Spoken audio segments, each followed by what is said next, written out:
Welcome to the show where we discuss the first Marvel Netflix series and discern the truth about why this show stands above the rest.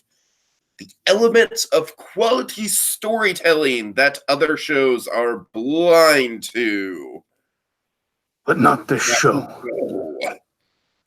Join us as we start Discerning Daredevil.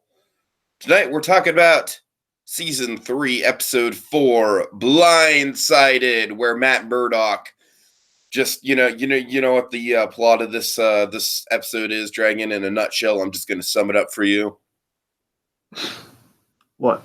All right, so Matt Murdock finds a mentally handicapped African-American boy on the streets, and he's like, you know what? I think I can turn this boy's life around through the power of football. It's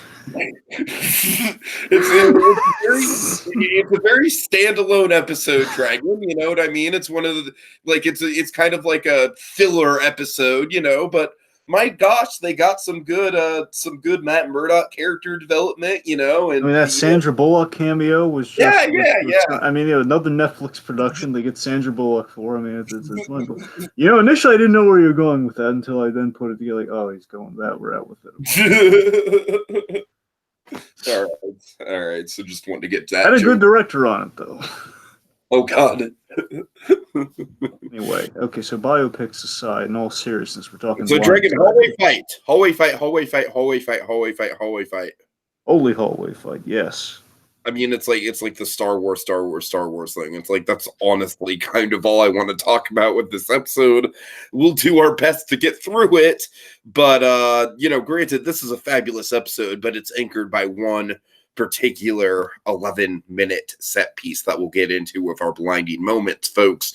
But before we get into that, Dragon, let's just start from the beginning here. Let's work our way back from the start and get into the plot. All right, plot goes a little something like this. So Matt visits Rikers. He visits Rikers prison to meet with the Albanians and figure out Fisk's plan. Meanwhile, Foggy tells Karen that Matt's alive and runs for DA against Blake Tower. This covers for Dex in the follow-up interview about the ambush from the Albanians. Karen, meanwhile, digs up the Red Line bank link. And one dazzling escape later, Matt finds himself in a cab, in a cab-related death trap, let's say, and that's the episode in a nutshell. Oakley dokley. Let's get into arcs. Starting with Matt. So yeah, Dragon, basically Matt has like one quick scene at the beginning, one quick scene at the end. He's got some stuff in the prison, but mostly it's anchored by that 11-minute set piece that we're going to get into. But before we get into that, Dragon, let me kind of lay out, honestly, a moment that kind of like rewatching it. It's like, obviously, the hallway fight in the prison we have to take as a blinding moment. I mean, that's just like, if we don't do that, folks, we're doing the show a disservice. But Dragon, I really love the moment at the beginning of the episode where Matt re-enters his apartment, and I feel like it kind of speaks to the, the Matt Murdock No More theme that we've been going with for this season. But it kind of reestablishes it. It's like Matt Murdock kind of like, it almost kind of gets like a Clark Kent thing, you know what I mean? Where Daredevil is Matt Murdock's identity, but he's putting on the lawyer suit as a secret identity. You know what I mean? Do you get what I'm going with there? I do get what you're going for there, absolutely. Because of course, deep down here, he's the kid who basically the kid with a purpose, which would be the Daredevil persona. Of course, Matt Murdock is definitely at this point just something he's putting on for the world to kind of like. He's just arguing law and order that society should be to render himself useless. Yeah, I get what you're going for there. Mm-hmm. Mm-hmm. And beyond that, I mean, basically, Matt's arc this episode is just like, I need a vital piece of information, and I'm going to go to the ends of the earth to do it. Yep. And of course, not to mention, kind of betraying Foggy's trust and literally stealing Foggy's identity in the process, which is going to have some ramifications. Oh, big time. All right. All right. I also want to welcome somebody in the comments. We have Lucifer the Fallen. Lucifer the Fallen. Hey, welcome. Nice to see you. Yeah. Basically, forgive me for not being able to fully interpret what he's saying here, but I'll give the old college try here. He's gonna laying down some biblical quotes here. It sounds like, "Thou livest and must live forever. Think not the earth, which is thine outward covering, is existence. Covering is existence. It will cease, and thou wilt be no less than thou art now.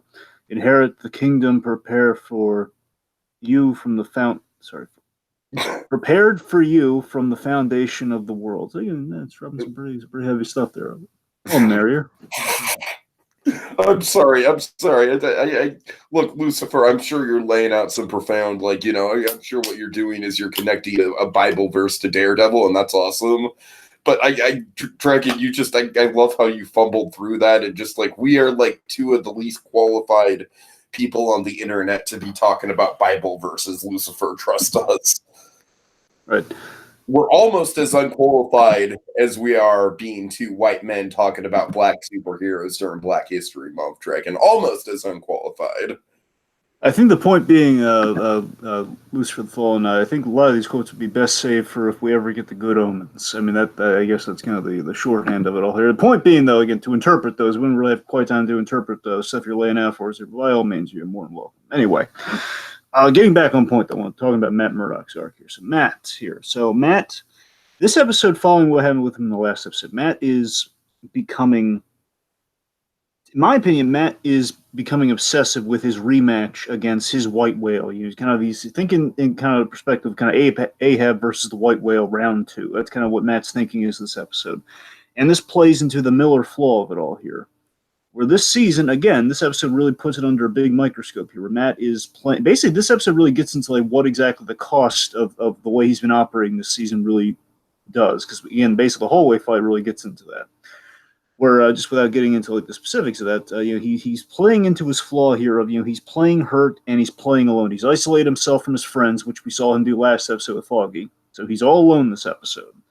He is playing hurt, and of course that comes into play when he's in grave danger this episode. And in the long run, he separating himself from his friends is actually hurting them in the long run because, again, the attempts to push them away is, in a literal sense, he's putting them in more danger and kind of encouraging them to go out on their own. And as well, he's really jeopardizing Foggy's safety here when you really think about it, because, again, he's using Foggy's name, and essentially he puts him on Fisk's radar again, which we know is going to come back later this season. So, again, Matt's attempts to try to, again, basically what we kind of said last episode is that Matt's trying to take the strategic approach. He's kind of trying to take kind of the stick philosophy, and he's trying to apply it to how he's operating. Okay, I'm going to go up against Fisk. I'm going to try to circumvent all the collateral damage, all the strife that went down in season 1. I'm going to try to alleviate all of that. I'm going to try to kind of directly go up against him. I'm going to try, he needs to find out what exactly Fisk's plan is. He needs proof that Fisk is not on the level. That's why he's going to the prison. So again, all of this is in that obsessive pursuit of Fisk, second time around, to hopefully protect his friends, but in doing so, he's endangering himself and his friends even more. So again, Miller flaw, baby. Miller flaw. And not the crazy Batman Miller flaw, Dragon, the good Miller flaw. not the yellow dusted Batman. We're talking about talking Dark Knight Returns level stuff here, folks. Yeah. All right. Anyway, so getting back to the Matt Murdock role here. So he's using to speak to the point you were laying out, Tiki, the whole Matt Murdock dual identity thing, which you're Murdock no more. We're doing that in a big way, and of course a different way than we did in season 2. Because again, amazingly, this show can get away with doing Murdock no more. Well, again, we did Daredevil no more in season 2, and now we're doing Murdock no more. And we kind of did that in Defenders, but it's not getting old because we're approaching an entirely different context, which is really refreshing. And again, the impossible achieved. So I applaud for that in itself. But in regards to this episode, though, Matt is using. I found fascinating on a rewatch that Matt is using his humanity / Matt Murdock. Daredevil is using the humanity and using his humanity in the form of Matt Murdock, and his friends. Not in the sense of kind of consulting his friends, but in the sense of literally using his friends and using his friends' ID to get in the place, to infiltrate. Yet again, we have the infiltrator, kind of Matt Murdock, which is awesome. Matt Murdock, by the way, I love him infiltrating things undercover and stuff. But again, using Matt Murdock as the Trojan horse to get into Rikers. more so Foggy Nelson, but same difference. So yeah, he's using Matt Murdock as a tool at this point. So again, he's slowly coming back to becoming Matt Murdock, but again, it's pretty much it's a guise, it's a shell. It's kind of the Bruce Wayne Batman dynamic. It's like another famous comparison you could use there. The whole kind of like an animated series Batman. Bruce Wayne is just he's putting on the facade. It's like that kid died in an alley years ago. He's just using him now and then. Sure. Let's see. So basically, he's meeting a client, so we can get to Vic Yusefic, if I'm pronouncing that right. It's either Josefic or Yosefic. I think it's a soft J. Anyway, so Yusefic. He's talking to Vic, Big Vic, and of course, in regards to the big theme of the episode, kind of our Sesame Street kind of theme and letter of the day here, if you will, is blindsided. So, being blindsided, he is blindsided by a trap. And again, I think the bigger question that's kind of posed by him being blindsided this episode is the Job question. Is the question of it's kind of the thing we really spent a lot of time with last episode in a very fascinating way, and we see it in the literal applied sense versus kind of the big philosophical sense that he was talking through Wilson Fisk last episode, at least the imagined version of Wilson Fisk. The question is, again, is this an answer to the Fisk quest of like this is what happens when you go through things, or is this a punishment for Matt's choices of like you're using your friends, you're deciding not to be Matt Murdock, or again like he does get an answer to. Is Fisk on the level or not? So he does get an answer, but he has to go through a lot of punishment to get there. Or again, is the whole thing just punishment for making the wrong choices and not just going to his friends and choosing life or balance before he's just choosing the all inclusive. I'm only here for one purpose. Like I think that's the ever present question. And again, all of that delivered through the big blindsiding of the episode. He's kind of blindsided twice. We'll get to the second part later on in the episode when we get the blinding moments, But yes, so as I mentioned, he's going in with the strategic on the rematch, which the very fascinating thing I found with the episode too is that the rematch really drains Matt. There's a draining effect on Matt Murdock this episode, where again he basically Matt. I found out this fascinating dichotomy, Tiki, where Matt Murdock is playing catch up to Wilson Fisk, and the only way he's going to stay a step ahead, or like at least on the previously same level before Fisk is like kind of thought 5 steps ahead of him, is by physically exerting himself to the point of impossibility. Where again, Matt, he goes through a lot this episode in that hallway fight, and in doing so, again, we see what it takes from the guy just to stay on the same level to get his lead. That will take him to the next stage of going up against Wilson Fisk. Basically, he's hung in there he hung in there until the bell rang. It's like he literally gets drugged, and he's just like walking around through this incredibly dangerous environment, but he doesn't fail. He's still got his eye on the prize as we're going.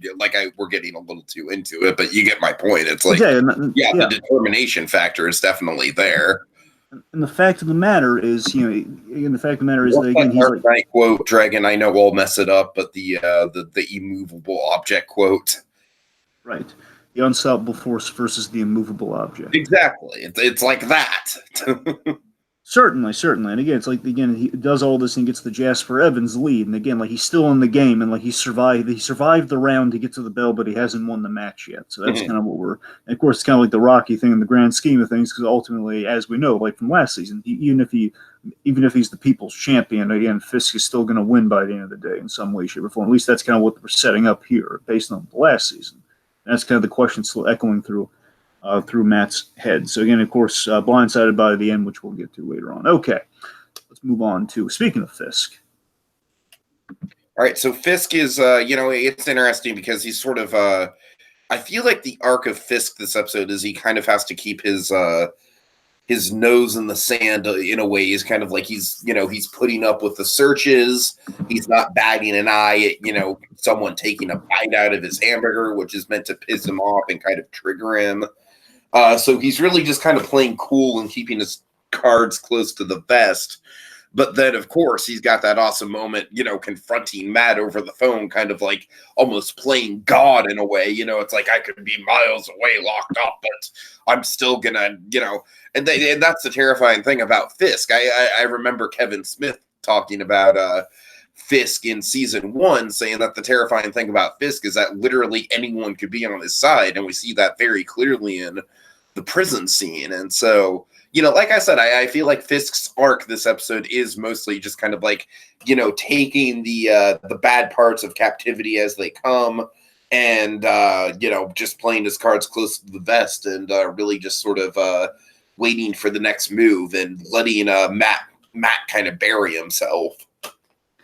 Yeah, I mean, of course, Fisk, again, as we kind of talked about in the first episode, again, Fisk is, thing in the prison was, again, his dignity being stripped away from, like, kind of the lavish lifestyle being stripped away as kind of a punishment to a degree for him as well. I mean, Vanessa being the more harsh punishment, that's the deeper thing that really bugs him. But on the secondary level, it's the fact that he had all that high society kind of stripped away from, like, making the omelet and everything. And now it's just like, he has, like, again, they're obviously they're really taking shots at him with, like, they're taking a bite of the burger, and more accurately, they're just like putting it's a burger instead of like a full course meal or anything. Mm-hmm. Like a, you know what? Still, if I was in prison, I'd be like, hell yeah, a burger, awesome. I don't care if you took a bite out of it, whatever. It's still a burger. And the fact of the matter is, again, he's still taking it with dignity, despite he's still trying to seek the as dignified as he can within the situation. Now, in regards to Fisk in the episode, in terms of the arc, I feel. So we see Fisk's response to being blindsided last episode. Last episode, he was blindsided, where, again, he didn't expect the Albanians attack, which is why he was really worried about Vanessa's safety. That was blindsided. That was him being blindsided. And this episode, we see his response to that.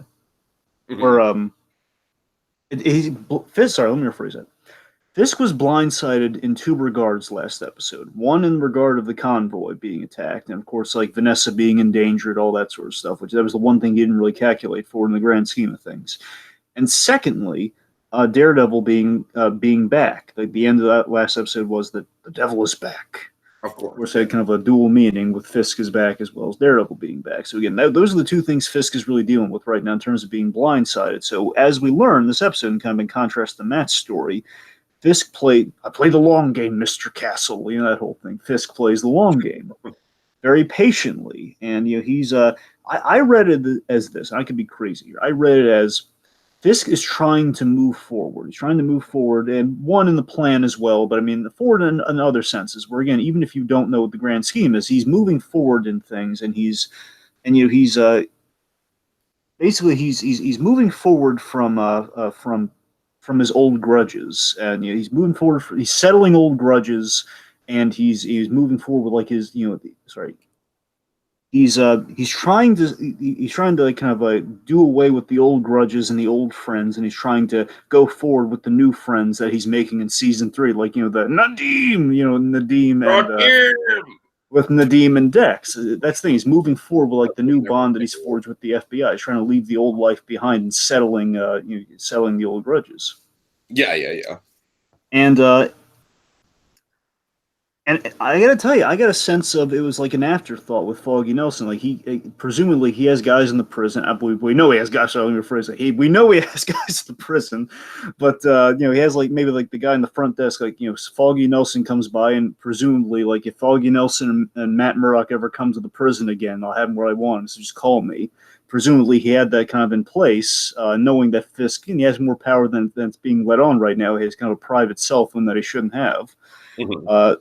That's as far as what kind of tip we're at this point here. But the fact of the matter is, chances are, like, Foggy Nelson's like an afterthought, and again, like, kind of a fleeting memory of the past that kind of comes by. And now Foggy Nelson is on his mind. Where, okay, yeah, I'll settle the old score again, so I can just kind of, like, I'll chop both the heads off that snake. The quote season 2. With a simple phone call, again, they wouldn't have been even. I'm convinced it wouldn't have been on his mind had Foggy Nelson's name not come across him. And I guess there's with Vanessa being kind of like top priority.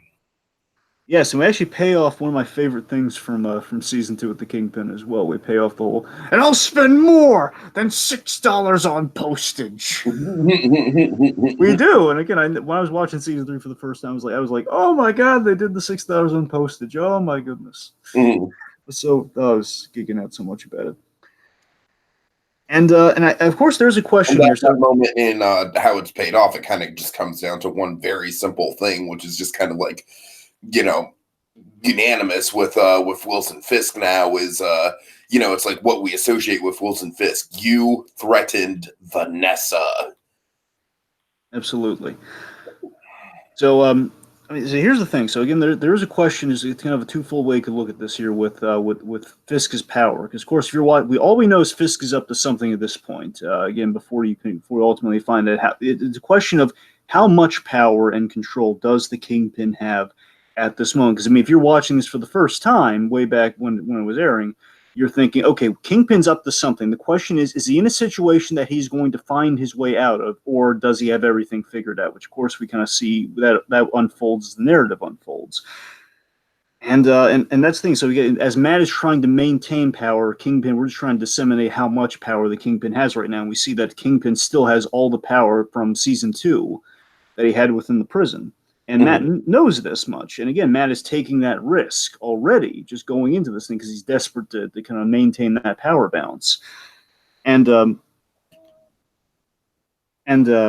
course, ultimately that payoff with Matt, threatening Vanessa threatening the charge of Vanessa with the $6 on poach thing, which was one of my biggest things, by the way, going into season 3. This episode made me wonder so much. I guess the episode leading up to this as well.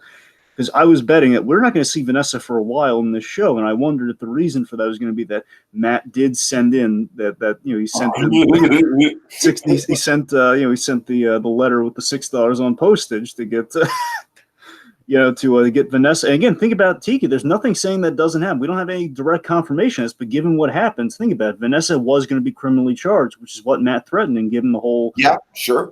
My logic is that when Matt found out that Fisk was controlling the prison, that was confirmation for him, okay, I'm going to send that letter now. He's screwing with me, I'm going to screw with him right back. And I think that's the reason Vanessa was in peril, and that's the reason... And think about how twisted that is. All because of Matt's doing, Fisk had a motivation to kind of put his big plan into place, and Matt is yet again responsible for Fisk getting out of prison in another variety, and that must make Matt feel terrible. Again, it's kind of the thing the season doesn't really get into that much, but still, I mean, on some level, like a little sub-narrative. I mean, it is just kind of like the thing about this season that I like so much that you're hitting on right now is that it's not just a good versus evil thing at all with Fisk versus Matt. It's clearly just a battle of wills and a battle of, ideology. Exactly. And also, again, I absolutely get a sense that Fisk, again, as Fisk says, I don't mean just the say what you just said, but just it's the fact that, again, he's just saying, like, I would have let bygones be bygones, but you involved Vanessa. You can't allow that. And it was the whole thing. Or again, if it wasn't Vanessa, he would have moved on. Because again, Matt Murdock, the only reason he really didn't seek out Matt Murdock because he did go missing for quite a long time. And that's the thing. Like, just Matt Murdock, like literally Matt Murdock, the one who he hates even more than Foggy Nelson, just kind of walked into that prison. And of course, the one who has that personal connect, like the three of them were in that one scene together in season 1. And Matt Murdock, again, even before. Even before like we get into even the deeper levels of the whole Daredevil, like, does he know, does he not know aspect of it all? It's just all quite fascinating. So all right, so moving on from the kind of the Fisk of it all.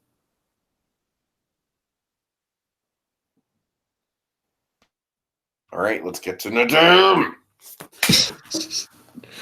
Yes, Ray Nadim.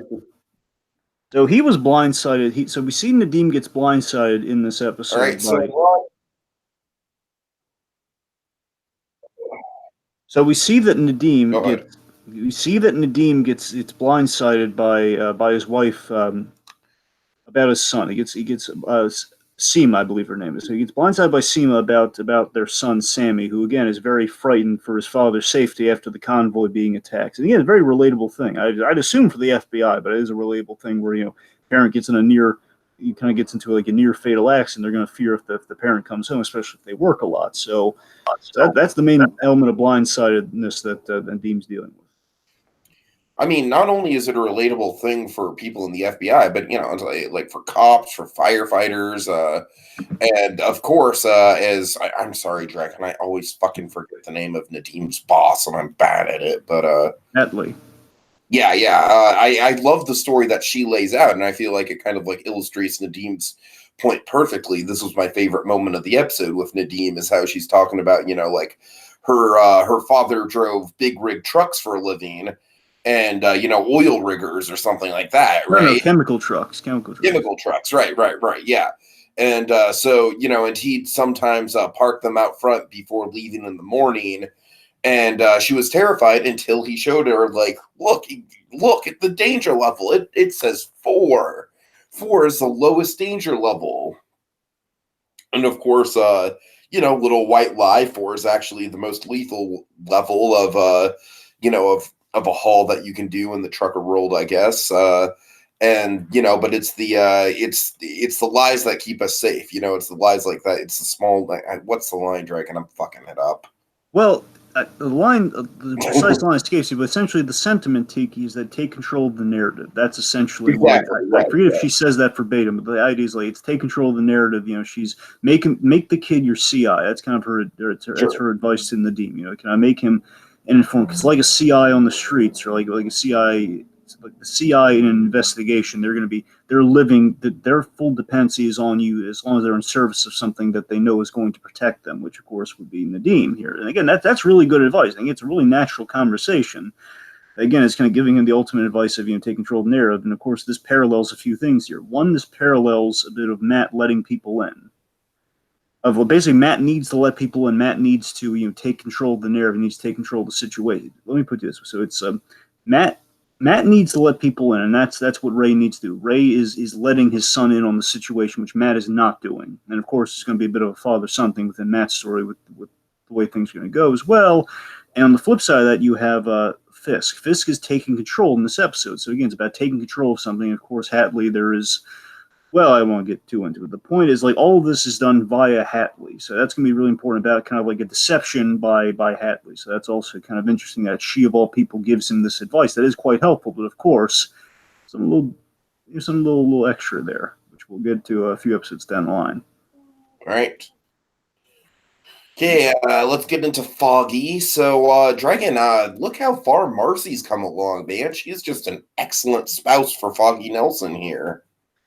Yeah, oh my goodness. Yeah, Marcy, she's come such a long way since season 1, And I still imagine this adorable narrative, like she goes by the butcher shop and Foggy's family's all fawning over and everything. Oh, God.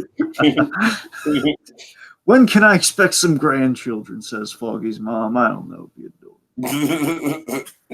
But yeah, what I love about her is that she's just like, she's totally supportive without being pandering or in any way.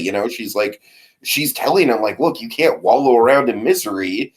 She's not putting up with his, with him just kind of like, being paranoid and just kind of like shutting himself in. She's like, no, you have to take charge of the situation. But she's doing that in such a loving way. And that's what I'm sorry, we're not talking directly about Marcy here, but Marcy is kind of the one that sort of like champions Foggy's arc here. She's the one that kind of like jumpstarts everything. Absolutely, but they kind of gild the lily a little bit with Foggy here. So Foggy, so with Foggy's arc, again, kind of like Fisk, it's kind of post being blindsided from the last episode, where in this case, Foggy's blindsided by the news from Matt, the one that Matt's alive, and then of course Matt kind of breaks Foggy's heart and steals his wallet too. By the way, so again, Matt really hurt Foggy last episode. He really did. Like poor Foggy Nelson. Let's put that on a bumper sticker. Poor Foggy. No, but Foggy, Foggy is overwhelmed by the events of last episode of Matt seeing the thing that really affects him this episode, that really speaks to with Karen later on, is that he saw Matt without the human tie, which really freaked him out. Seeing Matt like having lost a piece of himself from the end of Defenders, like a piece, like Matt has come back. Again, it's almost like a jest of fate. It's like my friend has come back, but he's not my friend anymore. But he wears the same face. I can be ghosted by a ghost. Exactly. And honestly, it kind of occurred to me on a rewatch that this is Foggy's worst nightmare. Matt, who's just in the vigilante lifestyle, mask or no mask. And that's kind of what Foggy's living through right now. He's sad over Matt, but he also, importantly, again, this is what separates Foggy Nelson from your usual kind of CWBS with your side characters here, where you have, Foggy, he actually heeds the warning. He's not about, he's not all about like, I don't know what to think. I can't trust it. Am I going crazy? What? He's none of that stuff. It's just like no Arrow season 4 shenanigans. No, like he was dead, then he was back, and then he was dead again. None of that. So the point being, I don't even want to know. You don't trust me. You don't want to know. Oh God. Anyway, okay, no, in all seriousness, though, what Foggy's doing here is that he is saddened by all the stuff with Matt. He's overwhelmed by it, but again, importantly, he takes the warning about Fisk to heart, which again is what's motivating his. Again, it is freaking him out as well. But again, these are very serious concerns, especially unbeknownst to him, the danger that he is now in, thanks to Matt. So, but again, Marcy does bring kind of a calm to him, and again, she brings a proactivity to him. So again, specifically Marcy, who again is just, oh my goodness, again she's come so far. She basically, what Marcy does in this episode is quite fascinating. She suggests going the episode 8 route from season 1. She suggests you go out, attack Fisk out in the open. Essentially, she suggests a more successful version of what happened in episode 8, where Matt and everybody were about to go public with Wilson Fisk as the kingpin. And of course, at the end of that episode, he got ahead of the narrative, and that's where we ended that one. Right. And basically, that's what she's proposing here for Foggy. Go public, just tell the people don't trust Fisk. He can't attack you if you become kind of a public figure, which basically motivates Foggy to run against Blake Tower for DA. And not only does he do that, he kind of runs for DA, and he gains support of basically a symbol of law and New York within the NYPD, a symbol of both New York. When a lot of people think New York, of course, they think an NYPD, we think like one of the most holy institutions within New York, one of the most kind of the most true blue police forces. You have the NYPD, and of course you have just kind of symbol of law broadly, kind of lawyer kind of teaming up with the police department. And in essence, Tiki, what I think we're doing here with Foggy and Karen, which we'll flip to in a minute, just use that as a transitioning point here. Foggy is representing the kind of the lawyer side of Matt Murdock, the true, not just like the Trojan horse Matt Murdock we get in this episode. Again, so Matt Murdock is gone. Again, like Matt Murdock no more, and he is and he's coming back as just kind of that memory, the ghost, as it were, as Foggy would say. And Foggy is just trying to kind of embody what he loved about his friend in the public forum, kind of taking on Fisk, representing that law works. That's kind of what he's doing. And the flip side, we have Karen going to a bit of a darker place. Yeah, Karen Page got a gun. Yep, Karen, get her gun. Exactly. That's exactly that she got from Frank Castle. Well, no, that's the thing. I always love that the gun is like a little reminder of Frank Castle. By the way, the fact I know she had the gun before Frank Castle, but still, every time she interacts with Frank says, "Hey, you still got that gun. Good choice." My favorite part about that gun scene, Dragon, of course, not to joke around with it or anything, because it is that scene does. You know what that scene reminds me of? Is it reminds me of the good stuff about Trish's arc in Jessica Jones season 2. Absolutely. But anyways, we get the guy, the cat caller, if you will, and he's just like, "Hey, lady, we were just having a little bit of fun." It's just like, oh God, really fun. I don't know. It's like I like that he tries to justify himself. And she replies in kind with, that's not fun. And she kind of plays, kind of scare tactics with him with the gun, pointing the gun at him to kind of show him it's not a game when you do stuff like that. Yeah, so of course this is just an indicator that Karen going down a little bit of a darker path. Of course, she's blindsided, by the revelation with Matt being sort of a ghost who's not really himself but still in the flesh. That I feel like that affects her even more than it affects Foggy.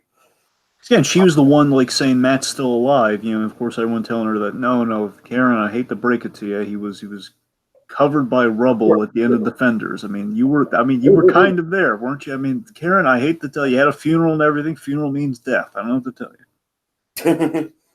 And also, she's getting a little bit more reckless with her job. She's showing up to people she's going to interview in the middle of the night, trying to get information and, kind of interrupting their family lives. Of course, that'll probably play into her arc with Ellison going on in future episodes. Of course, so again, if Foggy is representing Matt Murdock, Karen is representing it's Daredevil tactics with a bit of a Punisher flair. That's kind of what Karen's doing right now. A Punisher accessory, if you will. Yeah, remember, she's besties with the Punisher, so it makes sense. So yeah, that's the thing. You're right, T. So she gets the lead from the Redline Bank representative. I think it's a lady who works at Redline, or at least does the finances for Redline. So the idea. Remember last episode, she learned about She did some digging and she found out that that Ben Donovan and associates they do the lawyering for all the Red Line Bank members, and basically they're tied into that. So we can get a lead for her, and basically from this lady, she got the ultimate lead. She got Felix Manning's name. Now, Felix Manning is a big deal. Felix Manning is the Kingpin's fixer, who had a big role in Born Again, but also in this case, he's the guy who, remember, Felix, we name dropped Felix in the previous episode. Felix is the one who's handling Vanessa right now. So Felix is safeguarding Vanessa. One of Kingpin's most trusted guys. So that's a big deal. Right. I kind of read it as this. I kind of read that she's really taking point. She's really taking authority in the investigation. I think she's becoming more reckless, almost to spite Matt to a degree. Where Matt's not hanging around. He wants to do it solo. Fine, I'm going to do it solo. But again, it doesn't come off as like a pretentious thing. It just comes off like, oh, Karen, you're running in dangerous circles, man. Don't do it. Yeah, it's almost like a screw you to the whole, like, stay on the sidelines thing. It's like, no, screw that. Screw the sidelines. And I think the last important takeaway with Karen is that I feel, and ultimately I think the season will tell here, I feel that she takes on his rushing in flaw that Matt has this season. I think that obviously we're going to see where that goes. I think it's going to get Karen in more danger than she's reckoning right now. Again, she's just rushing into things like Matt is this season, which again will blow up in her face. All right. All right, let's change gears here. Let's get into some daring dynamics. Yeah. Let's start off with Nadim and Dex. Yeah, so very simple scene, just honestly kind of just a quick exchange, if you will, Dragon, but kind of Nadim just having the professional courtesy to tell Dex, like, look, would be inappropriate of me to tell you that you're in some hot water, buddy, just to kind of boil it down. No pun intended. Right. That's the thing. So just to talk about Dex a little bit, to start, basically we're going to kind of cover Dex's arc in two parts here via the daring dynamics, just to kind of work it in here a little bit. So Dex is blindsided by the follow-up on the convoy. That really blindsides him. Again, he thinks, I did the right, again, given what we're going to find out about Dex in the next episode, it's we know why he thinks this way, but right now, like Dex eating the pizza with the broccoli was creepy, folks. Just you wait. Oh God, that's the thing. So Dex is he's he assumes again murdering people straight out when they're surrendering. He thinks that I did the right thing. I was in the right. It was all fine. And the fact of the matter, guys, it was kind of like a cops and robbers mentality. When you're a cop, you shoot the robber. Fact of the matter is, you take Daredevil and you take the Punisher, you blend them together, you get Bullseye. And no, the fact of the matter is, so again, Dex is thinking, he did the right thing. Again, if he was wearing a mask, he'd be a hero. And the fact of the matter is, he's not expecting a follow up or like the FBI really be kind of like still following up on the matter. And what Nadim's warning him about here is that the forensics is finding kind of a fault in his story. I guess somehow they learned that, okay, well, it's suggesting that the men were surrendering when he shot them. And it's not looking good for Dex, but importantly, Nadim, and the main reason we got to talk about this, Tiki, is again, this is going to have a profound arc going forward, a profound dynamic going forward between Nadim and Dex. Dex has major trust issues, which we will figure out in the next episode. Sure. And it takes a lot for Dex to trust somebody, and Nadim earns Dex trust again because he knows that Nadim is in his corner here. Because Nadim is very thankful for the fact that he can go home to his family because of what Dex did. Dex saved he and Fisk's life, and he's very grateful to him. And again, trust is instantly forged in that moment there. And also with this whole like kind of friendship, kind of friends helping other friends out there, and kind of like what's going on here, Dex is, in essence, again, I love how we're kind of paralleling these characters to kind of build up and they're going to kind of go mano-a-mano here, where Dex is parallel to Matt's story here, where, again, Matt is not being helped out by his friends. Matt is separating his friends from the equation, where Dex is making friends in this case. He's forging these bonds. He's accepting help from Nadim here, which does give him a heads up that really helps him through the episode and kind of gives him a leg up, which kind of launches his arc into the stratosphere to an extent. Mm-hmm. Okay, so Foggy and Brett. So So I love that, I love that Foggy is not beyond using pleasantries when it comes to wooing over Brett's mother. But, when it comes to his personal and business relationship with Brett, he's all business. I love that, though. I love just that conversation Foggy has with him, though, just saying, you and I, we know each other so well. We know each other's rhythms. We don't need to spend time on pleasantries. We just get right into it. Meanwhile, Nick Ford's just like, oh, Mr. Nelson, these kids these days don't know the fine art of pleasantries. You think you're hot stuff, Nelson just folds up the paper, just back to his corner. God. Nick Ford, everybody. Anyway, obscure Bates Motel references aside here. So Brett, he's backing Foggy. Of course, Foggy's walking into a very dicey situation this episode because again, Foggy has a very riveting speech to the NYPD. It really gets him on board, saying, you know what? Because remember, the NYPD, of course, there's always a grand sense of brotherhood within the NYPD, and of course, going back to the first season as well as the convoy and such. The point is like NYPD officers getting killed because of Fisk really rubs them the wrong way. They can't stand Fisk. They hate the guy. And Foggy's speaking to this, and of course, what cops hate more than anything is, again, this is why Foggy's really in a dicey situation here. Lawyers can be the bane to any cop's existence, because what do lawyers do for a living, Tiki? At least, especially our Jimmy McGill, Saul Goodman-esque lawyers. What do they do for a living? They bail out the bad guys? Yes, they get the bad guys off. They kind of mess with the gears of the progress of law and order. They mess with the system, and that really bothers them. And Brett vouches for him. Nelson's good, guys. He gives him the forum, gives him the stage here, and Foggy again is interrupting a really kind of a really police union situation here, and he's basically making his plea that it's a very self-aggrandizing thing if you look at it. Like, it's my write-in campaign. I'm gonna barge in on your union thing, take the stage, and say, vote for me. But it does work out quite well because they all believe him. Even like the most vocal critics are like, hey, you got my guy for the arson case, man. What gives? Well, there were mitigating circumstances. Again, Foggy's not making apologies. He did the right thing. He knows he did. Mm-hmm.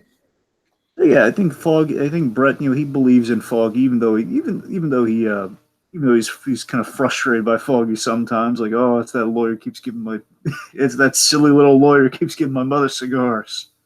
Exactly.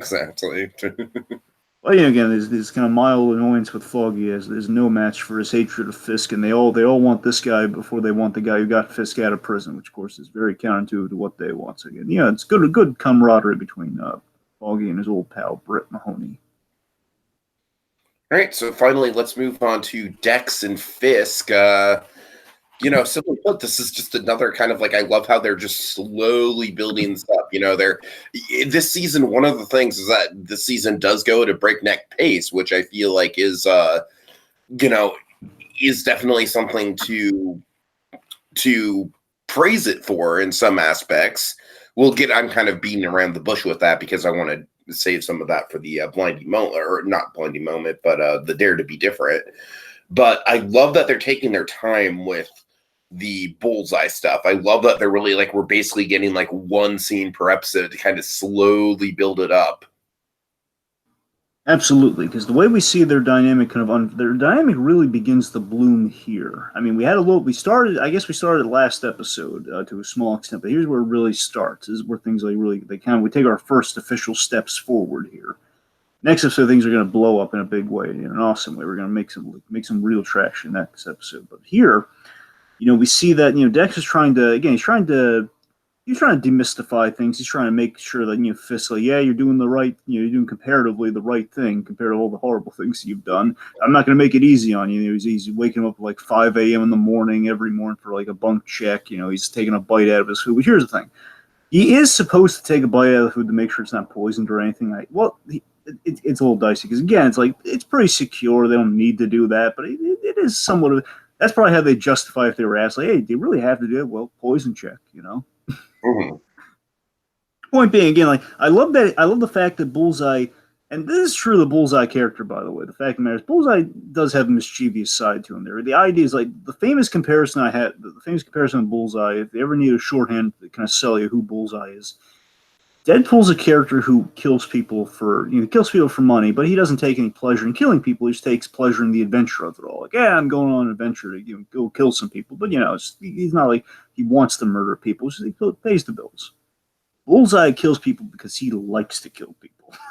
The point is, Bullseye relish, like, he has fun doing bad things. The boil it down, he has fun doing bad things. Which again, we're going to get to some more layered stuff, bear in mind. But the fact of the matter is, he's taking a bite here and just seeing Fisk. He enjoys seeing Fisk squirm, and he has like a little. He's watching on closed circuit TV, see how Fisk is going to react. He's like, "Who eats a burger with a spork?" Cutting it up and everything. Is kind of doing that. You're doing things very dignified and very, very kind of, I guess, somewhat undignified circumstance here.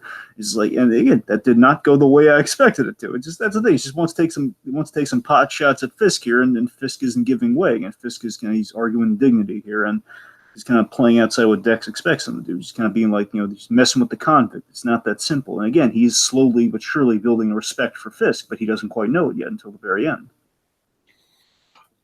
Yeah, and of course, the big thing that Fisk has to, implanted to Dex's mind is the media and the reputation. It's like, I can take the shitstorm, but can you? You strike me as a man of pride, and you're about to go through some very. I'm not quoting it word for word, Dragon, but basically, like, you're about to go through some really rough weathers here with the investigation, and you're going to need someone who can kind of shape your image. Yeah, I mean, think about this. So Fisk, of course. So what happens is, as Dex, he learns that Fisk is again. He learns from the Demon that Fisk is going to be asked what's going on. So later on, he goes in there and he basically watches on the closed circuit TV. He watches the investigation. He eavesdrops in on what happened on the security tape to see what Fisk said about him, and Fisk covers for him, and that's a big deal for him. And also, here's the thing: Fisk looks at the camera and he knows that, oh my god, he knows I'm watching this, and basically he doesn't want to be indebted to Fisk, and he confronts him with this. He does not want to be in his debt. He didn't ask him to do this favor, so Fisk is doing an unasked favor here. And of course, Tiki, this is a huge thing with the Kingpin. Kingpin doing favors for people and like transforming them, like the debts that they owe him. Mm-hmm. As I kind of mentioned, like, some of the best Kingpin stories are ones where he kind of takes an average Joe and he molds them into something they don't want to be. Or it's a fascinating story. The point being, we kind of do that here. We kind of begin that story right here. And again, knowing that Bullseye, Dex does not want any favors. And again, given the fundamental trust issues this character has, that's why he does not want any favors from the Kingpin. He doesn't trust this guy, 1, because he's a convict, 2, because he's Wilson Fisk, and 3, because he has those trust issues. And the fascinating thing is that, as you said, Fisk, he isn't lying. Fisk is not lying, and I think Dex can sense it here, that Fisk means what he says about the media here. And the reason what I love about the dynamic here and what we're getting into, and why these two characters are Daredevil's arch enemies and why they belong, many a time Kingpin and Bullseye are paired together, so many times in comics, for good reason. One, you have, again, the mastermind, the physical force in these two characters, the black and the white, very much so. These two characters garbed in black and white traditionally. There's a lot going on there. But what's so great here is that they're both perceived illy by the media, and that's Fisk. Fisk can see that's the in he has to really get in Dex's head right now, where he says, he saw the exceptionalism of Bullseye, and he does truly respect and appreciate that, as he did with the Punisher. And what he's seeing here is that, oh my god, you and I were both maligned by the media. Like, they are not reporting that you saved my life, and I do true. And I mean this, because again, Fisk doesn't lie to people. That's a wonderful thing. He just never lies to characters. He will manipulate them, but never with a lie. And he's kind of planting the seed of the ends justify the means. Like, we are like-minded. We are both maligned by the press. It's like, he has this wonderful quote about, we're basically saying we're the real heroes of the story, that we are not given, like, the times are changing. This city needs real heroes. The real heroes are maligned, which is also a bit of a, I don't want to get into it here, but it is a bit of a kind of a political statement. Like, it's a political statement that's not in your face, by the way. I love that it's not in your face, but again, it's kind of there if you read into it, but you really don't have to. It's the fact of the matter that, again, people are maligned, and people will read the headline before they read into the actual occurrences that happened. And it's, again, he's treating he treats his abuser with kindness and respect. That's what Fisk is doing. That is the in for the respect that is developing between Dex. It's like, I'm kind of growing to like this guy, but but I really can't trust this guy. But everything I throw at him, he's respecting. He's showing me great respect and kindness, which, as we know, Bullseye has rarely had in his life. Again, it's the personal in there, and as he says, kind of like zeroes in on that like right away, like just like a duck to water. He's just like, oh, this guy craves, basically he craves the I'm sorry, what's the word? He craves approval, Yes, he does crave approval. And again, there's one line, T. There's one specific bit where Bullseye very defensively says, "You don't know anything about me," and you can see on D'Onofrio's face. He sees him. He says, "That's his in. That's Kingpin seeing. That's his in. The fully right now. He's planting the seeds for the Bullseye friendship. He's planting the seeds." But that's his in. He knows I have to find out about this guy's backstory so I can fully get in his head. He reads the opportunity. All right. Okay. Whew. All right. Let's move on to Dare to be Different. How did this episode dare to be different, Dragon? Beyond the fact that it had an 11-minute oneer. So, of course, the Blindsided theme, and on the whole, I think we've been kind of finding out when we've been going through these. Again, I think what this season has, like even more than previous two seasons, that I think thematically all the episode titles so far have thematically had a big crux into things, at least for the most part, where basically haven't had. Well, as much as I love season one, those episode titles, they relate to a very specific thing, and that's not a bad thing. But again, we're talking about something very minute with the episode titles and their correlation to the episode, which, given our coverage of Gotham, many times is not something to put a lot of stake into. So, they don't have to do this, but the fact that this season is really making the most of like the thematices applied to the episode titles. Stand out more, Dragon. It really does. When you go back, especially upon a rewatch, and you can really sit down and study it. It really is like, when you look at Blindsided, it's like, oh yeah, that is the episode where, in fact, most of the characters do get blindsided in some way. And again, I don't think it's obviously given one specific episode we have coming up, I think like 9 or 10. Obviously, some episodes just characters' names in them. We can't really expect a lot of connection with themes to that one. But still, the fact of the matter is that with these episodes that we are getting it forward, again, it's greatly appreciated. And so far, 4 in a row, so that's pretty good. Dragon, the thing that I've kind of been beating around the bush about is just in terms of pacing, let's look at where we are, at least with the Matt versus Fisk dynamic here. Episode 3, Matt is he's in the same building as Fisk, but he's very much on the outskirts, very much on the perimeters. We know that they can't get to him that fast. Of course, him just being there in the first place is kind of like a breakneck pace, right? But episode 4, he's literally in the belly of the beast and fighting off dozens of people. And, it's just like, I really appreciate how Matt just gets right into it. It's like, we're not sitting around for, we have the one episode in the church to reflect on the themes of Daredevil and the, and if Matt's going to put back on the suit or not. But really right away, we get right into the thick of it with the action that we love and that this show is known for. And that's one of the reasons I love season 3. Absolutely. So stellar, just again, just to skirt around a little bit here. It's just stellar direction overall in the episode, especially with essentially a 10 to 11 minute oneer. Yeah, Dragon, like I said, it's hard to talk about the stuff that this episode does well without mentioning that oneer, so... Okay, one of my favorite things ever since season 1 that I love how we brought it back in glorious style here. The red lighting. We waited for a couple episodes, but we brought it back in a big way. The red lighting.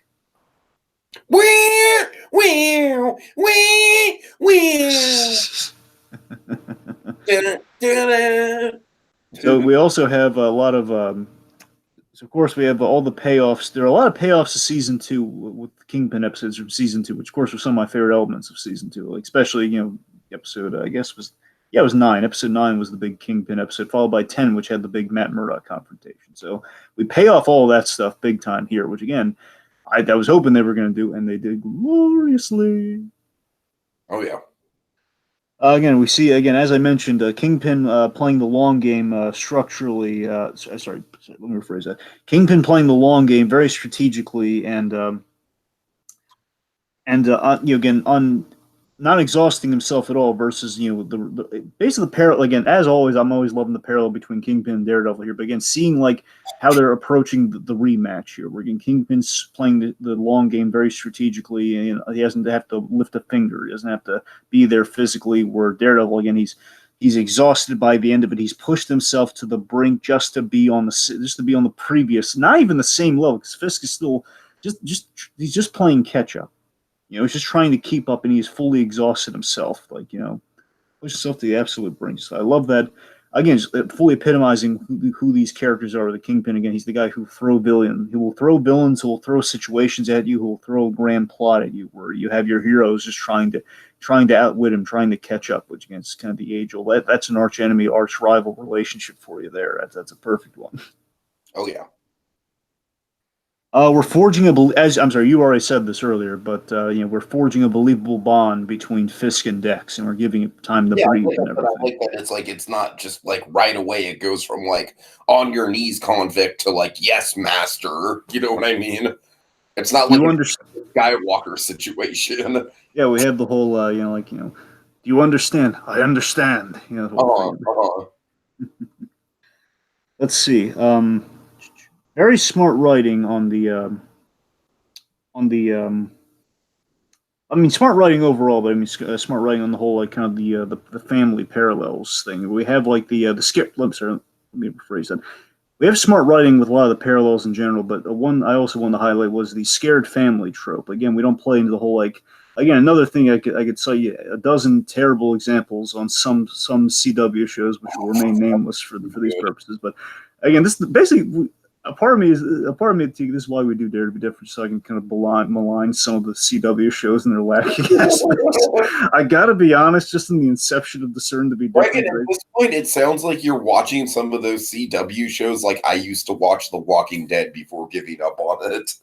Pretty much. It just shows. I don't even know why you're bothering anymore, Dragon. I pulled the cord on Walking Dead seasons ago, man. Well, the fact of the matter is, I mean, again, Arrow literally is reaching its end because they're just. I understand Arrow. I get Arrow, but are there any other problematic shows you're just like, it's superhero, so I have to watch it? I'm just saying, T, it's just the fact that Arrow is finally ending because they finally reached the realization that they should have reached so many seasons before they're out of ideas. God. They literally, in one of their stars left, they've literally reached, they're out of ideas and they're starting to run low on cash. One of these days, we need to do like a Serenity style sit down where you just explain to me all the terrible things that went wrong with Arrow. Oh yeah, that sounds like a good idea. I like that. We might have to run with that at some point. I would be down to do that. Anyways, what I'm getting is like we have the trope of like someone almost dies, and we have like the scared family trope where the family is fearing for their safety. With Nadim's family here, we approach in a much classier way. It's really smart writing. By the way, Nadim just in general continues to be the good Madani, right? Yep, the better Madani. Just the trope that we're just kind of running with this podcast, And again, Madani's family, I don't give a crap about. I couldn't give half a crap about Madani. Here's the thing, I don't even hate Madani's family. I don't care. Why do I care about Madani's mother? And just him again. And this is territory we've already covered here on the podcast, but just to reiterate for those who might not have watched our first episode coverage, right off the bat, right from the intro scene to Nadim, instantly likable, instantly relatable. Absolutely. It's like a writing magic trick. Nadim is a character that I'm never ceased to be impressed by, just from a pure how well they were able to realize a character that's not in the comics and by all intents and purposes is kind of a plot device.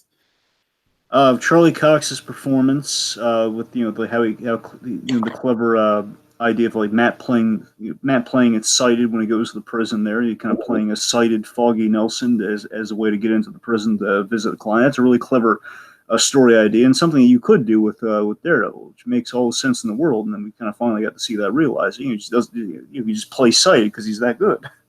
Mm-hmm.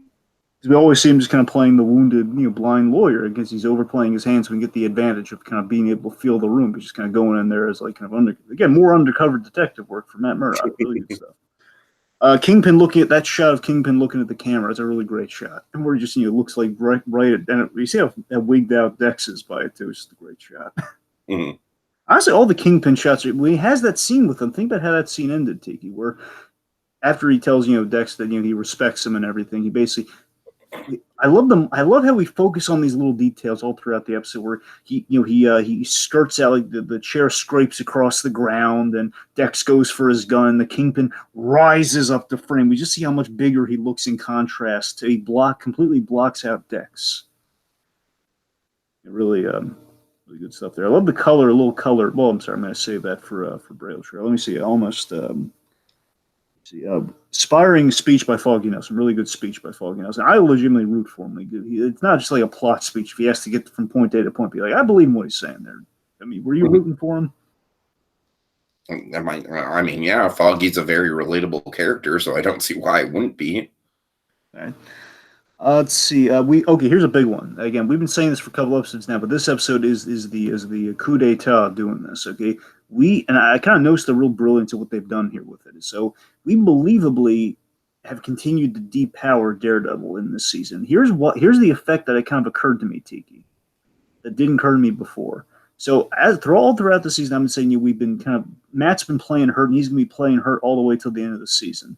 And this episode, not only do we make him even more hurt, but he gets kind of injected with something that essentially puts him to sleep. I mean, he's lucky it didn't kill him, but he just, basically he didn't get all of it injected into him. So the point being, he's Matt's playing hurt and he's playing a little bit drugged during this hallway fight. But I love how full circle it is to Cutman. We have to think about this, Stevie. We have to to make this season as harrowing again with Daredevil playing hurt and to get things as compelling as they were in season 1. With the Daredevil, like you're on the edge of your seats, back in the black suit, we got to go all the way full circle with all of this.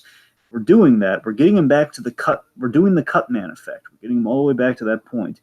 And this is a Daredevil at this point in the Netflix universe. At this point in the Marvel Netflix universe, he took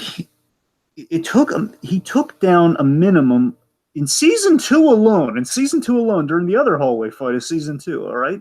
The hallway fight of season 2, when he went through that whole building, went from like the top of a building, from like the rooftop of a building. Dragon, you're really taking away my blinding moment right now, my friend. Oh, well, all right, okay, I'll save it. Okay, I'll put a pin in. We'll talk about it then. Okay, sorry about that. All right. Let's see. All right, last thing. Okay, so we build up Daredevil and Kingpin with the physical interaction. Where again we go full circle with season 1, where Daredevil he was on the radio with the Kingpin. That was the first time they actually talked to each other. Way back in season 1, we kind of do that here, where he's at the prison. This is the first time they talk to each other. We're building up the physical altercation of the season in a big way, and that's really cool. All right. Blinding moment. You start us off. Okay, let me see. Yeah, so Dragon, I'm sorry, what you were saying about the whole escalation of the hallway fight, that's exactly what we see in the prison, so that's why I had to stop you, because that's exactly the point I wanted to make here. The hallway fight, first one we see, literally a hallway, awesome, arguably maybe still the best choreographed out of the 3 hallway fights, in spite of the scale. Second one, staircase, very, very impressive. It's like adding just a nice little spice into the mix. The third one, it's like they go all out, Dragon. They go balls to the walls with it, and I love it. There's so many different elements of this that really make it stand out. And of course, as you said, it's like that great escalation of just like, here we go. We're on the 3rd level and we're not messing around. We're doing something we've never seen before. An 11-minute winner.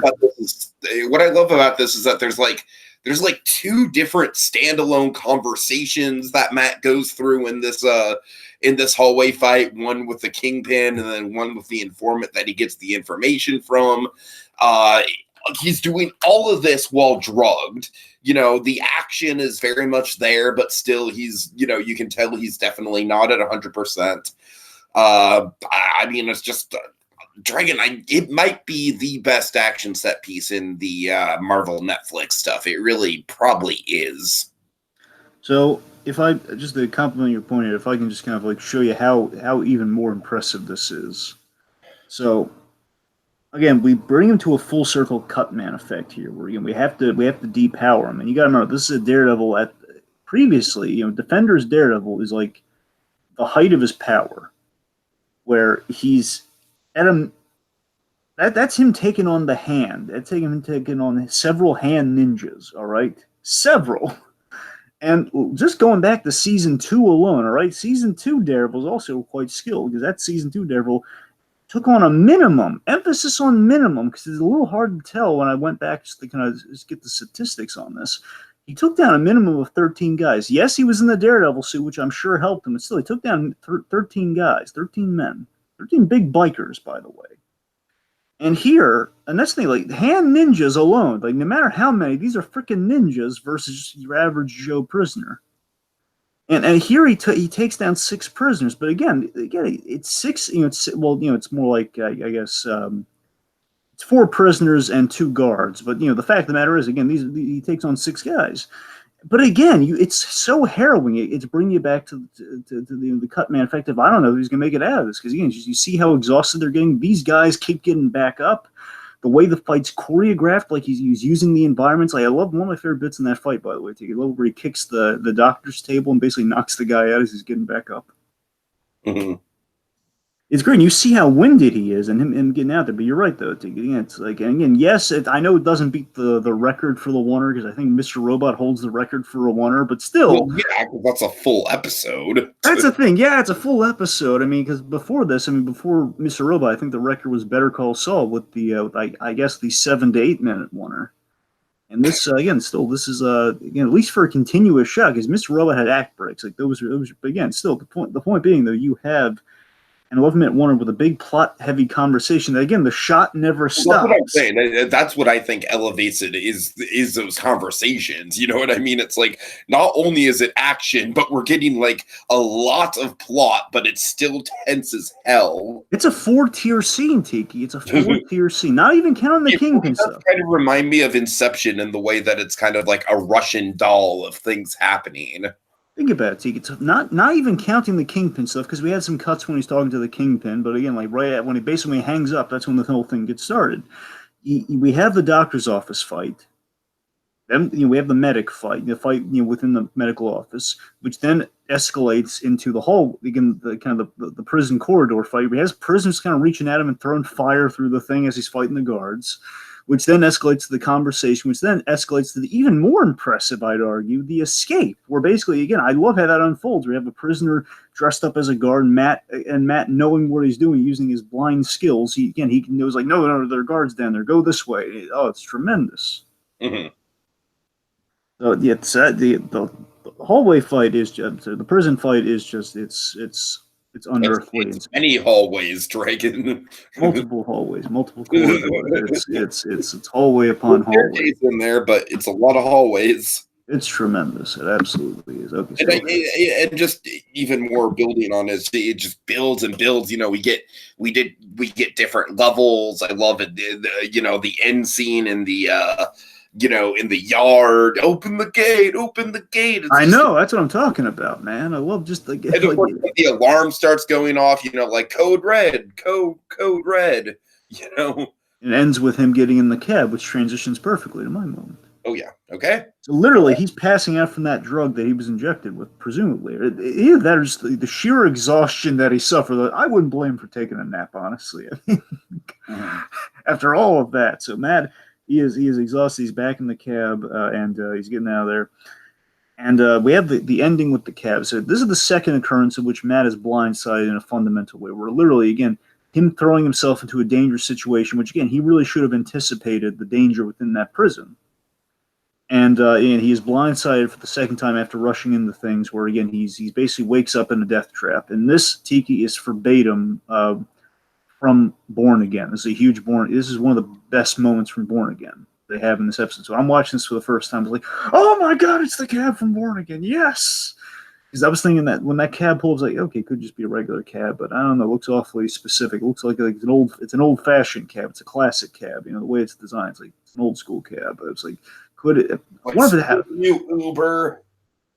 Yep, I was like, come on. I wonder, like, that cab's a little too specific. I was wondering, is it just going to be... The question is, obviously, this season, they're not doing a full-on Born Again. It's a question of, like, obviously, it's hugely influenced by Born Again, which everyone's like, some people are babies of bad. I'm going to call them that, folks. I'm sorry. Or even if you love Born Again, I remember reading Born Again before the season started to see how much it would match up. But I mean, come on, guys. It's all the stuff within the exception, like they can't have Nuke because he was killed in Jessica Jones. Dragon, it's the MCU we're talking about, all right? It's like most of their adaptations are kind of in name only. Look at Civil War. It's like Civil War, there's some stuff that kind of lines up, but mostly that's just for branding purposes. What I'm saying, like, who cares at the end of the day, man? It's like, it's all the important stuff's there, and that's what we have here. All the like the cat, and this cat bit is hugely important because this is basically the act break of Born Again, where Matt's at a really low place where it's like the Kingpin's just digging the knife in deeper, and then he orchestrates this, which essentially is Matt in a death trap where the cab driver is kind of like the cab driver's flung himself out. And Daredevil's like he's trapped in the back of the cab. Matt Murdock is trapped in the back of the cab that then plummets right into the water. Like Matt is submerged. He's underwater in terms of the plot, in terms of like the low of lows moment where again Matt has burned himself out in that prison sequence. He has a lead, but of course even with that lead, he is yet again blindsided by the Kingpin for the second time, and he's essentially drowning in a cab. Mm-hmm. Seemingly, he's a goner because And by the way, now this is I mentioned this to you when we talked about we did one of the movie memoirs. By the way, remember that remember the Guardian Angels thing I talked about, the Guardian Angels documentary? Vaguely, name sounds familiar. Point being, vigilante group in New York. Oh yeah, right, yeah, sure. And the reason I bring that up is that in the 70s, presumably I presume it was a regular occurrence in the 70s. Because again, I've seen it in a couple places, specifically Daredevil, and again, hearing that riveting story from Guardian Angels, is that the 70s, cab attacks were commonplace. People getting mugged in cabs, certainly, but especially, I given what I learned in that Guardian Angels documentary. I imagine organized crime would take their stabs at you too, in the literal sense, in some cases within New York cabs, and that's kind of what we have here. A little nod to kind of the 70s, kind of the late 70s, early mid 80s crime that we would have that was reflected in the Frank Miller Daredevil comics. It's an excellent pull in a great way that does yet, as I said again, reflects the blindsidedness of the episode. It's good on all levels. It's a pull and it's reflective of the episode. Really good. All right. Okay, moving on. Braille Trail. Yeah. Dragon, I'm going to need to redo this one to get rid of that white, but we'll have to deal with it for now. I apologize. So, Braille Trail. Let's see. Of course, that's just the transition. Again, the cab. Cab is a huge Born Again call. Of course. Okay, let's see. Darn it, I had a good one, but now I kind of lost it. Okay, well, Felix Manning. So here's the thing. So in Born Again, here's the thing. So Felix Manning, he's the Kingpin's fixer, like Ray Donovan for any of the folks at home. Like he's like basically like Mike from Better Call Saul, or Mike Ehrmantraut. Take whoever you want to use as your fixer example, like Ray Donovan or Mike Ehrmantraut. That's who Felix Manning is. And in Born Again, he was the guy who essentially is responsible for kind of the two Daredevil situation. He's the guy who kind of orchestrated that whole thing. So obviously, there's a little bit of a correlation there for here, but especially Felix Manning's set up here as the guy who's protecting Vanessa, the guy the Kingpin trusts to protect Vanessa, like the guy who basically, in essence, he's kind of the new Wesley to an extent, like not the emotional side of things, but the practical side of the Wesley replacement. Yeah. Let's see. The Albanians want revenge because Matt strikes a deal with the Albanians. Like, I'm going to get Fisk back in prison. When he's back in prison, do what you will with him. Of course, we learn. And this is the episode, by the way, where this is why I corrected myself a few episodes back here. So very specifically, Fisk didn't expect.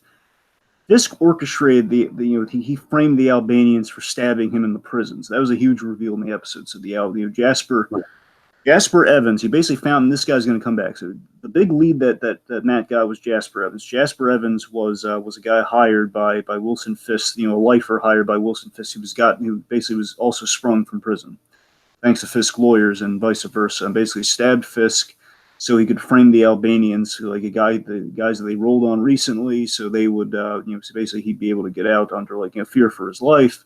And of course, the Albanians didn't take too kindly to this, and basically they didn't take too kindly to Fisk kind of selling him out in the first place, and they want revenge, and especially after all their guys got killed. in the convoy thanks to Bullseye. So the Albanians are peeved at Fisk.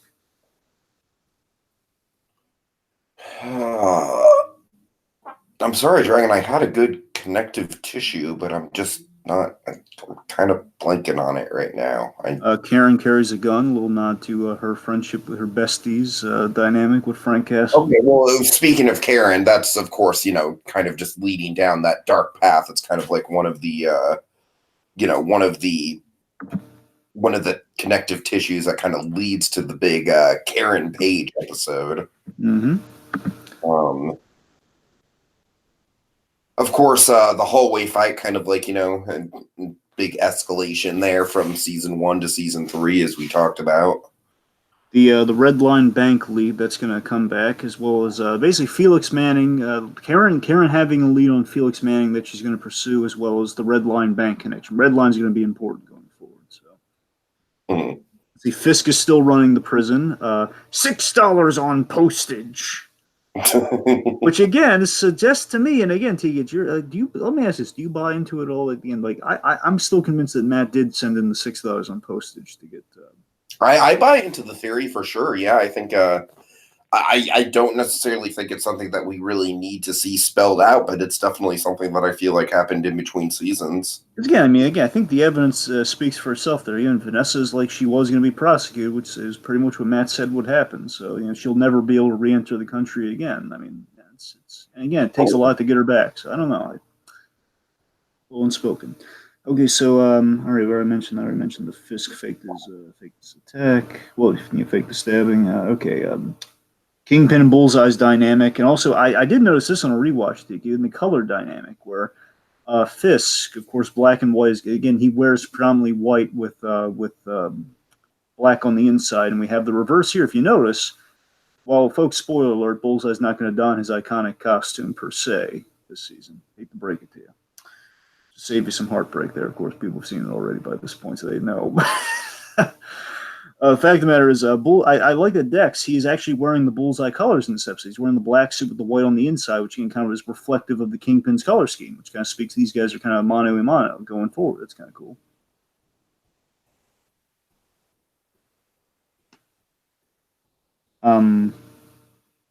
Did you have anything else, or? No, I really don't. I'm sorry. Michael Kemp, Nelson and Murdoch helping people out from Hell's Kitchen. You guys college degree, thanks to them, with the psychology degree. Let's see, almost done. I think I got 2 more here. I got. Oh, here's a big one. So Fisk has an inkling that Daredevil is Matt Murdock because he says on the phone in the prison, you have awfully good reflexes for a blind man, Mr. Murdoch. Of course, a big question from season 2 was, he was drinking. Matt Murdock punched him in the face. The son of a boxer punched him in the face, and he kind of later on he's kind of drinking his wine again. He's trying to make prison life as fancy as it can be. He's drinking his wine. He kind of realizes, I think I felt this punch before, and he asks for the Murdoch file. So again, that's going to be a big part of the season. Like, does he know? Does he have an inkling? Versus like, when does he know 100%? So that's going to be.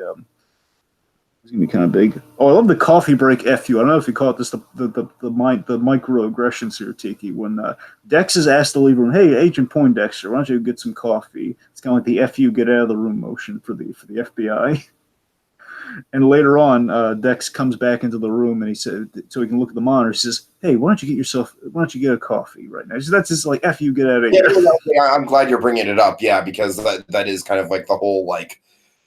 Dragon, there's so many euphemisms for coffee in this Marvel Netflix.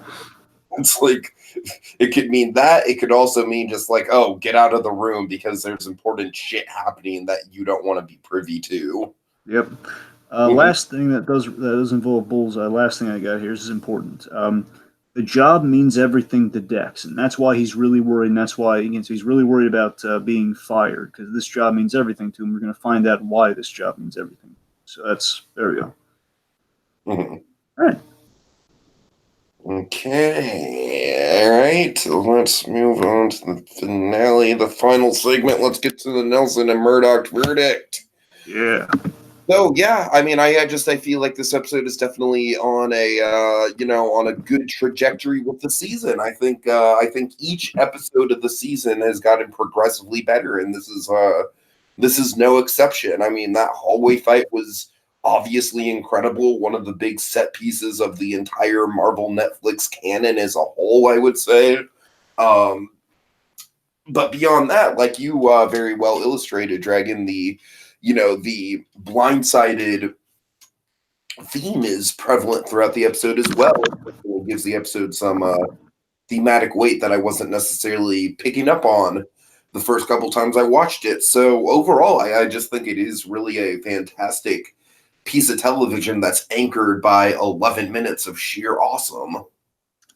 Yeah. All right. So a little ambiance here. I'm sorry? Little visual ambiance here. Oh, right. My bad. Okay. All right. Blindside. All right. So Blindside to me. This episode is it's very simple and strong with the theme. Of course, being blindside and then vice versa, which we already went through. So basically, we illustrated this theme with the characters, with the revelations, both direct and internal, like internal revelations as well as just kind of like the revelations, like Matt's alive, or the revelations of like Fist still controls the prison, all of those direct revelations.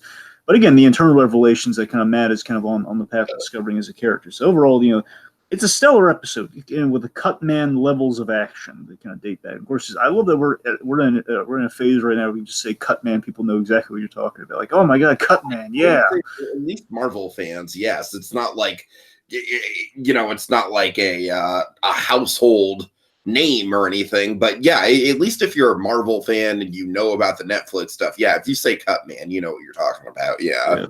It's this episode has an excellent command of story and I would submit this as one of many examples of how you, just for the record, I would submit this as one of many examples of how you adapt Born Again, like not verbatim, but again, you capture the ideas of Matt at a low point and the struggle of going up against the Kingpin again. And that's pretty much what this episode specifically kind of embodies in the grand scheme of all of that there. This episode is Daredevil struggling against Kingpin, basically the Daredevil struggle against the Kingpin boiled down to its essence. Yet again, we had that in the psychological capacity in the previous episode. Here we have it in the physical capacity of like this is what their power dynamic is. Where again, Daredevil, Daredevil physically going up against this intellectual force that again is like has it's crime versus vigilante justice. Again, it's like it's fists versus greasing the right palms. They're using their hands in different ways.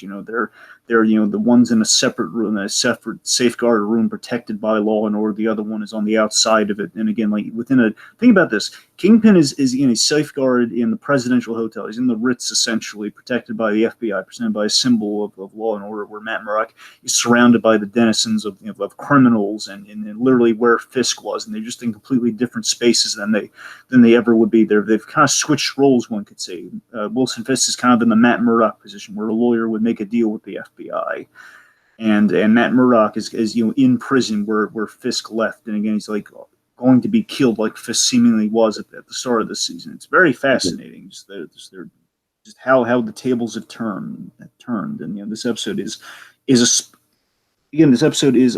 spoke in a finely crafted wheel of story, ending with a literal deep dive into a remarkable ocean of season.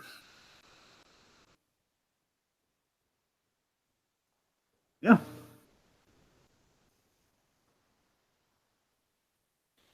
All right.